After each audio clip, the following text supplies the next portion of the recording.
स्वतःचं घर व्हावं अशी प्रत्येक नागरिकांची इच्छा असते। अनेकदा या स्वप्नातील घर शोधण्यासाठी नागरिकांना पायपीट देखील करावी लागते। ठाण्यातील अनेक विकासकांच्या माध्यमातून बांधण्यात आलेले प्रकल्प ठाणे गृह उत्सव या कार्यक्रमादरम्यान ठाणेकरांना पाहता येणार आहे। रविवारी ठाणे गृह उत्सव कार्यक्रमादरम्यान सोसायटींसाठी गुड गव्हर्नन्स आणि स्वच्छता असे दोन मोठे कार्यक्रम ठेवण्यात आले होते। यावेळी सुनियोजित काम करणाऱ्या आणि स्वच्छ सोसायटींना बक्षीस देण्यात आले। आपलं स्वतःचं घर व्हावं अशी प्रत्येक नागरिकाची इच्छा असते। अनेकदा या स्वप्नातील घर शोधण्यासाठी नागरिकांना पायपीट देखील करावी लागते। ठाण्यातील अनेक विकासकांच्या माध्यमातून बांधण्यात आलेले प्रकल्प ठाणे गृह उत्सव या कार्यक्रमादरम्यान ठाणेकरांना पाहता येणार आहेत। रविवारी ठाणे गृह उत्सव कार्यक्रमादरम्यान सोसायटींसाठी गुड गव्हर्नन्स आणि स्वच्छता असे दोन मोठे कार्यक्रम ठेवण्यात आले होते। यावेळी सुनियोजित कार्यक्रम करणाऱ्या आणि स्वच्छ सोसायटींना बक्षीस देण्यात आले।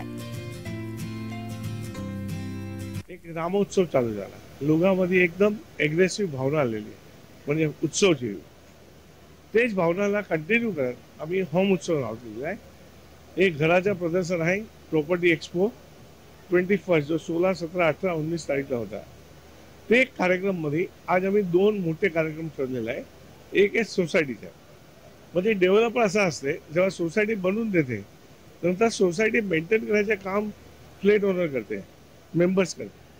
तो त्याला एन्करेजमेंटसाठी आम्ही हे प्रोग्राम आयोजन केला होता।